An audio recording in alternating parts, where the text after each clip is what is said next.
자, 오늘은 그 앞에서 잠잠할지니라 하는 제목으로 말씀의 은혜를 나누겠습니다. 오늘 새벽에도 말씀을 드렸는데요. 이 하박국은 호박국 아닙니다. 하박국은 짧은 성경이지만 참 주옥 같은 말씀들이 많습니다. 오늘도 의인은 믿음으로 말미암아 살리라 찬양 부르셨잖아요. 예, 이 말씀도 있고 오늘 읽은 본문에도 물이 바다 덮음같이 여호와의 영광을 인정하는 것이에요. 이런 말씀들도 있고 3장에는 또 부흥 수년 내에 부흥케 하옵소서 이 땅의 황무함 우리 이 찬양도 많이 부르고요. 무화과 나뭇잎이 마르고 3장 뒷부분에 가면 이런 찬양도 나오고 참 짧지만 강렬하고 귀한 성경이 아닌가 그런 생각이 듭니다. 남유다의 멸망을 앞둔 사실은 되게 어두운 시대예요. 죄가 횡행하고 막 사회가 어수선하고 이제 바벨론에 의해 멸망하게 될 시대 말의 상황 속에서 하나님의 영광을 선포하고 희망을 이야기하고 무엇보다 구원받는 믿음을 노래하고 있기 때문에 하박국서는 참 귀한 성경이라고 말할 수 있습니다. 우리 삶도 똑같다고 저는 생각해요. 우리 삶을 한번 돌아보면 슬픔과 눈물뿐이지 않습니까? 돌아보면 안타까운 일들 뿐이고 속상한 일들이 참 많아요. 도대체 이 세상을 살면서 무엇을 의지하며 살 수 있을까 싶은 생각까지도 듭니다. 그때 우리가 하나님을 만나게 되면 오늘 하박국이 그런 것처럼 하나님의 영광을 선포하게 되고요. 또 희망을 노래하게 되고요. 구원받는 믿음을 이야기할 수 있게 될 줄로 믿습니다. 그러면 눈물과 슬픔으로 가득한 이 세상이지만 기쁨과 감사로 이 시간들을 우리도 통과하게 될 수 있을 줄로 믿습니다. 항상 그래요. 터널이라고 하는 거 어둡고 답답하죠. 그러나 터널이 있기 때문에 산 건너편으로 안전하고 빠르게 이동할 수 있는 거 아니겠어요? 동일하게 우리 삶에 고난과 어려움이 있지만 하나님을 만나고 그분의 말씀을 깨닫는 순간 하나님과 그 말씀은 우리에게 마치 터널과 같은 것이 되어서 우리를 안전하고 빠르게 지나갈 수 있도록 인도해 주신다는 거예요. 그러므로 이 하박국의 말씀을 통해서 서로를 위로할 수 있기를 주님의 이름으로 축원합니다.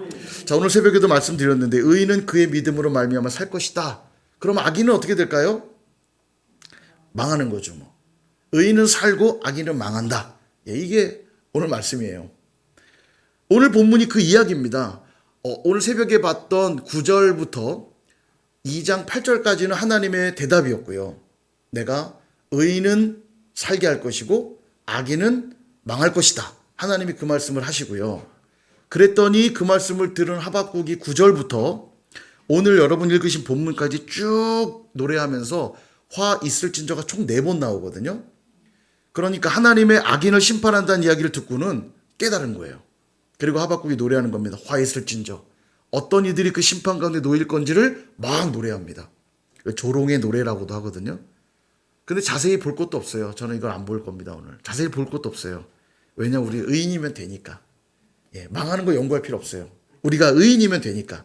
그죠? 의인만이 믿음으로 산다 하셨으니 우리는 상황 보지 말고요. 사람들 보지 말고요. 믿음으로 하나님만 바라볼 수 있기를 축복합니다. 지금 하박국 선지자가 그랬거든요. 성루에선 파수꾼처럼 파수꾼은 멀리 적군이 오는가 보는 사람 아닙니까? 성루에선 파수꾼처럼 하나님이 내 질문에 대답하는 거 내가 한번 보겠습니다. 불평에 가까운 질문을 던졌다고 했죠. 어디 말씀 좀 해보십시오. 제 얘기가 틀렸는지 맞는지 하나님 말씀 들어보고 제가 또 이야기하겠습니다. 한번 말씀 좀 해보세요. 막 이렇게 따졌어요. 이때까지만 해도 남유다의 죄가 횡행한 이 상황들로 인해 너무 고통스러웠고요. 바벨론의 강포로 인해 하박국은 너무너무 고통스러웠어요. 하나님 너무 답답해요. 도대체 왜 손보지 않는 겁니까? 막 죽을 지경이었어요. 너무 괴로웠거든요. 그때 하나님 말씀을 주셨죠. 의인은 그의 믿음으로 말미암아 살리라. 여러분 죄인들이 승승장구하는 것 같고요. 교만한 자들이 또 난폭한 자들이 잘 되는 것 같아 보이지만 하나님이 말씀하는 거예요. 두고 봐라. 조금 더디게 보일지 몰라도 결단코 지체하지 않고 내가 한 이 말씀을 난 반드시 이룰 것이다. 의인은 살 것이요 악인은 망하리라. 이 말씀하시는 거예요. 이 말씀을 딱 받고 나니까 하박국 선지자가 달라졌어요. 불평 섞인 질문은 온데간데 사라지고 악인이 심판받게 될 것이라는 이 하나님의 선언에 4번의 화 있을진저를 쫙 부르면서 악인의 심판을 노래하고 있는 거예요. 그리고 제일 마지막 절인 오늘 20절에서 이런 고백을 합니다. 같이 한번 20절 읽어볼까요? 시작. 오직 여호와는 그 성전에 계시니 온 땅은 그 앞에서 잠잠할지니라 하시니라. 아멘. 이 세상 모든 자들아 하나님 앞에서 여호와 앞에서 잠잠할지니라. 누가 한 고백입니까? 호박국이요? 하박국 선지자가 지금 하는 고백이잖아요. 보니까 수많은 질문들 때문에 시끄러웠던 자신조차도 하나님의 말씀이 임하고 나니까 더 이상 아무 말도 할 수가 없는 거예요. 그래 맞구나. 나의 영혼아 잠잠할지니라. 자기부터 지금 잠잠하라는 거예요. 그리고 나만이 잠잠하는 것이 아니라 온 땅아 너희들도 이 하나님의 말씀 앞에 잠잠할지니라. 의인은 살 것이요 악인은 망할 것이라고 하는 이 진리 앞에 온 열방들아 잠잠할지니라. 하나님 내 영혼도 너무너무 내 안에 올라온 수많은 질문들 때문에 시끄럽고 답답했는데 너무 고통스러웠는데 하나님 만나고 나니까 하나님께 말씀을 받고 나니까 더 이상 할 말이 없는 거예요. 잠잠할지어다. 이 얼마나 멋진 고백입니까? 어떠세요? 하나님 만난 하박국 선지자의 모습이 확실히 달라졌죠? 근데 정말 그렇습니다. 성경에 보니까 누구나 그랬어요. 욥 보세요. 욥. 이해할 수 없는 그 고난 앞에 수많은 말들을 쏟아냈어요. 너무 고통스러웠어요. 하나님, 왜 악인들은 저렇게 잘 되고 의인들이 고통받는 게 도대체 이게 말이 됩니까? 하나님, 저 너무 답답해요. 너무 힘들어요. 수많은 말들을 쏟아냈어요. 그러나 마지막 38장 이후로 하나님을 만나게 되고 그분의 말씀을 듣게 되면서부터 모든 문제가 해결됐습니다. 그리고 하나님 앞에 회개하며 잠잠해졌죠. 세리장으로 부자였던 삭개오. 여러분, 세리장이었는데 부자였다면 이 사람 되게 심각한 사람입니다. 세리는 어떻게 돈을 버냐면 국민들의 백성들의 세금을 걷어서 거기서 자기 수입을 취하거든요. 로마 정부에 줄 거 주고 나머지 금액으로 자기 수입을 챙기는데 세리장인데다가 부자였대요. 그 말은 백성들로부터 세금을 많이 착취했다는 얘기입니다. 많이 걷어야 부자 될 거 아니에요. 예를 들면 로마가 100원 갖고 와 이러면 200원 걷으면 100원 내고 100원 내 돈이에요. 맞죠? 그럼 부자 되려면 어떻게 해요? 100원 로마 정부에 줘야 되니까 내가 한 500원 걷으면 내가 400원 버는 거죠. 그러니까 많이 걷으면 많이 걷을수록 부자 되죠? 그래서 이 세리들을 향해서 매국노라고 한 거예요. 로마의 앞잡이다 너희들은. 어떻게 백성들의 그 고열을 빨아먹으면서 로마의 앞잡이가 돼가지고 로마를 위해서 봉사할 수 있냐? 이 매국노들아. 그래서 그들을 아주 죄인 취급했습니다. 세리들을요. 이방인들의 앞잡이니까. 이방인들하고는 접촉하기도 싫어하는 유대인인데 그 로마를 위해서 일을 했으니 그리고 먹고 살았으니 죄인 취급한 거죠. 세리장이었고 부자였던 이 삭개오. 그가 돌 무화과 나무 위로 올라갑니다. 얼마나 공허했겠어요. 누가 그랑 상대해 줬겠습니까? 얼마나 외롭고 힘들었겠어요. 그랬던 자기 공허한 인생에 예수님이라고 하는 분이 여리고에 온다는 거예요. 너무 보고 싶었어요. 돌 무화과 나무로 올라갔습니다. 도대체 그 예수님이란 분은 나의 공허함을 채울 수 있을까? 절박했을 겁니다. 주님이 그걸 아시고 삭개오야 내려와라. 내가 너 집에 유하여야 하겠다. 그리고 그의 집에 들어가서 주님을 만납니다. 그리고 그 자리에서 달라져요. 내 소유의 절반을 가난한 자들에게 나눠주겠사오며 내가 누군가의 것을 빼앗은 일이 있다면 네 갑절이나 갚겠습니다. 이게 율법에 보면 4배로 갚으라는 율법의 조항이 있거든요. 주님 만나니까 바로 변화가 되죠. 베드로도 그랬습니다. 3번이나 주님을 부인했죠. 주님의 십자가 달리실 때 십자가 곁을 지키지도 못했던 제자입니다. 그런 베드로에게 부활하신 주님은 찾아오셔서 만나주시고 조반을 차려주시고 그리고 말씀하세요. 요한의 아들 시몬아 네가 나를 사랑하느냐?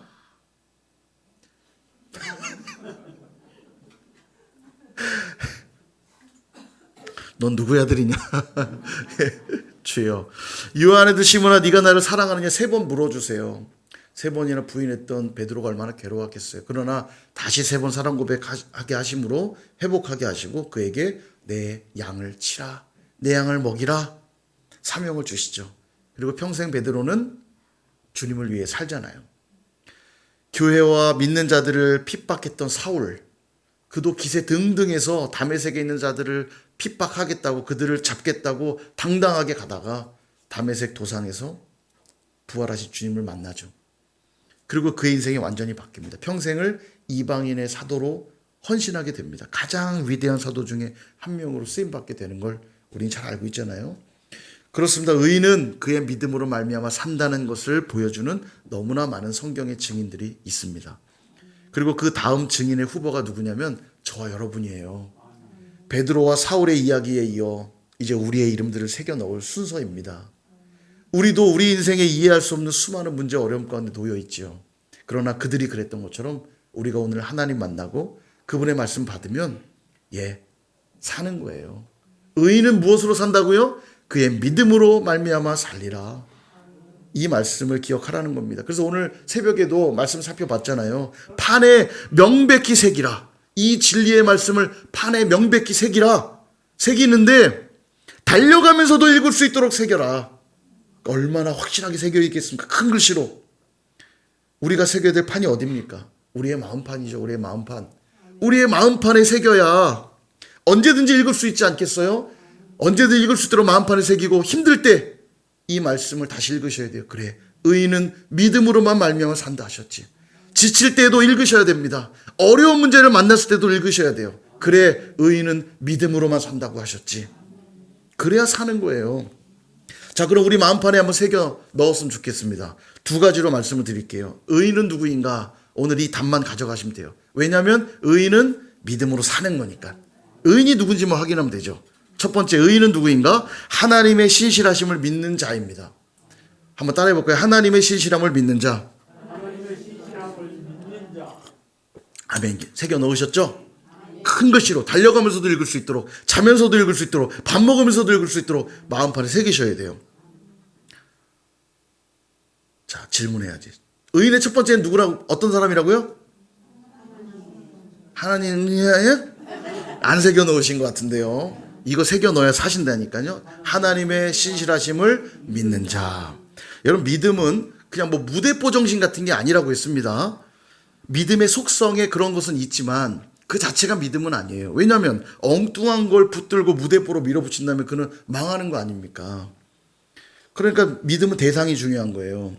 믿음은 딱 한 가지 조건이 충족되어야만 진짜가 됩니다. 그 조건이 뭐냐? 하나님의 신실하심을 믿을 때만 그 믿음은 진실한 믿음이 돼요. 다른 거 믿으면 안 돼요. 하나님의 신실하심을 믿을 때만 진실한 믿음이에요. 자, 그럼 악인은 누구죠? 하나님의 신실하심을 믿지 않는 자가 악인인 거예요. 자, 의인은 살고 악인은 망한다. 하나님의 신실하심을 믿지 않으면 망하는 거예요. 그들을 뭐라고 부르냐? 하나님의 신실함을 믿지 않으니까 그들을 교만한 자라고 부르는 겁니다. 오늘 2장에서 말했잖아요. 교만한 자는 그 속에서 정직하지 못하여. 그래서 망한다는 거예요. 그러므로 끝까지 하나님의 신실하심을 믿는 의인들 되시기를 축원드립니다. 두 번째, 의인은 누구인가? 하나님께 질문하는 자입니다. 누구라고요? 하나님께 질문하는 자. 자, 화면 내리시고 잘 새겨 넣었나 체크해야 돼요. 의인의 첫 번째 누구라고요? 잘 새기셨습니다. 안 속으시는데요. 자, 두 번째는 누구죠? 하나님께 질문하는 자. 새겨 넣으셨죠? 하박국 선지자는 불평의 하소연에 가까운 질문을 막 쏟아놨어요. 하나님과 한번 내가 붙어보겠다라는 정도의 태도로 질문을 했죠. 너무 불경스러운 거 아닌가요? 그런 생각이 들 수도 있지만 하나님은 그런 자들을 밀어내지 않으십니다. 그런 질문에 한 차원 더 높은 수준의 답을 주시죠. 왜 그럴까? 질문한다는 것 자체가 하나님을 향한 관심이고 하나님을 알고자 하는 몸부림이거든요.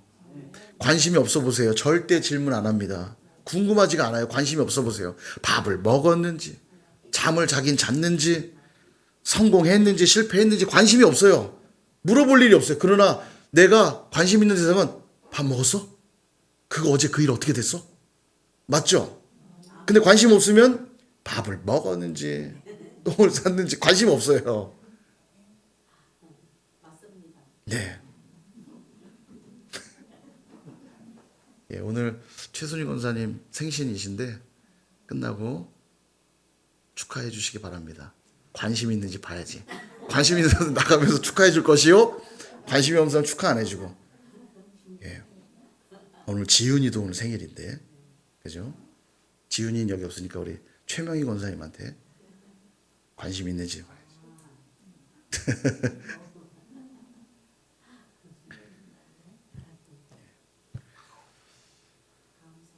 하나님의 사랑이 얼마나 놀라운 것이냐면 하나님은 우리의 질문을 믿음으로 바꿔주시거든요.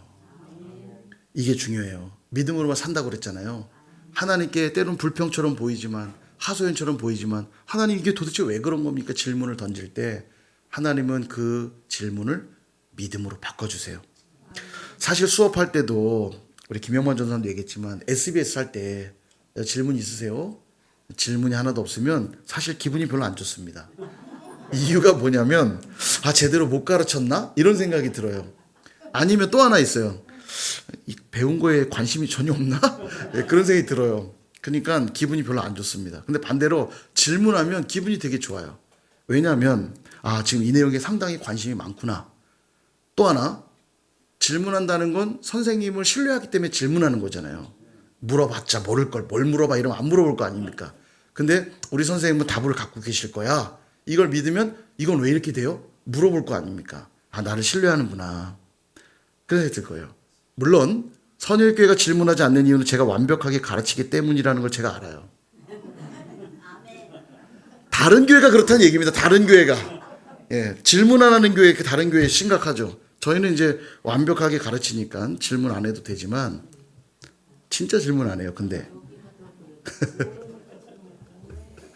아무튼 하박국 선지자는 이 질문이 있었기 때문에 하나님의 말씀을 들을 수 있었던 것이고요.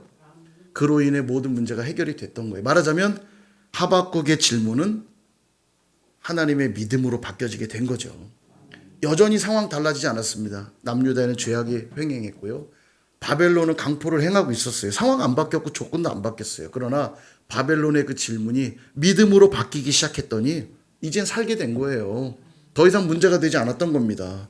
그러니 마지막 선포하는 거죠. 온 땅은 그 앞에 잠잠할지니라. 자기 자신에게도 선포할 수밖에 없는 거예요. 시끄러웠던 모든 소리들아 하나님 말씀 앞에 이제는 잠잠할지어다 말하는 거죠. 자, 그럼 질문. 반대로 그럼 악인은 누구죠? 하나님께 질문하지 않는 자. 왜 질문하지 않을까요? 그렇죠. 하나님께 관심이 없으니까 그런 거예요. 하나님에 대해 무지하고 하나님께 관심이 없으니까 질문 안 하는 겁니다. 그러니까 망하는 거죠. 질문을 해야 하나님이 그것을 믿음으로 바꿔주시는 건데 질문하지 않으니까 믿음도 생기지가 않아요. 여러분 가정에 어려움이 생겨보세요. 그럼 어떻게 해야 돼요? 질문하셔야 돼요. 하나님께. 하나님 우리 가정에 이런 일들이 있는데 하나님의 뜻은 무엇입니까? 하나님 저희 가정에 이런 상황들 주신 거 저희 사업에 이런 일들 주신 이유들은 또 무엇입니까? 질문 드려야 돼요. 그러다 보면 하나님이 그 질문을 뭐로 바꾸신다고요? 믿음으로 바꿔주시는 거예요.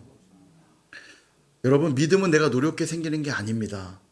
왜 질문이 중요하냐면 믿음은 내가 노력해 생기는 게 아니라 믿음은 선물이기 때문이에요. 주는 자가 주고 싶어야 주는 거지. 빨리 내놔 선물. 최순희 권사님이 그렇게 말하면 주고 싶다가도 주기 싫어요. 내가 감동이 돼서 줘야지. 그리고 그가 기뻐하는 거 봐야 즐거운데 왜 안 줘? 선물 왜 안 줘? 이러면 주려고 그랬는데 없어.